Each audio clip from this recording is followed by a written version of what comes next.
It is my honor to greet Samdhong Rinpoche on the occasion of his 80th birthday.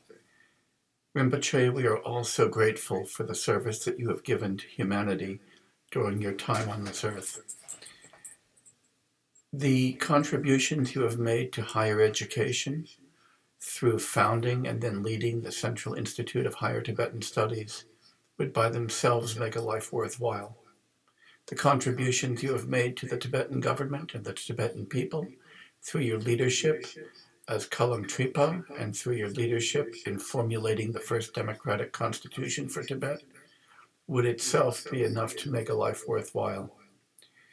But when I think of the things for which I am most grateful to you, it is your unceasing demonstration of the importance of nonviolence, your willingness to integrate the teachings of Gandhiji with Buddhism, but especially your constant acts of kindness to students, to me and to my family, to so many of our students, and even to the dogs you encounter on the street.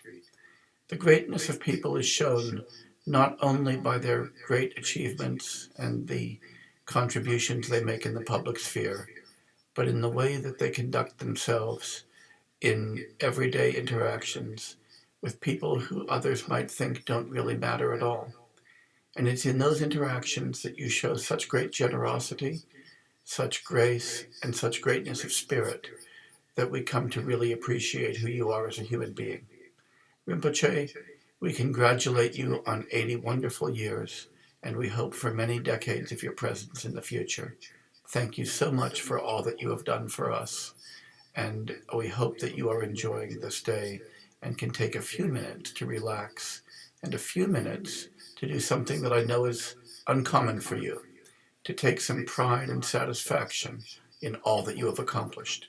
You have certainly earned that. Thank you.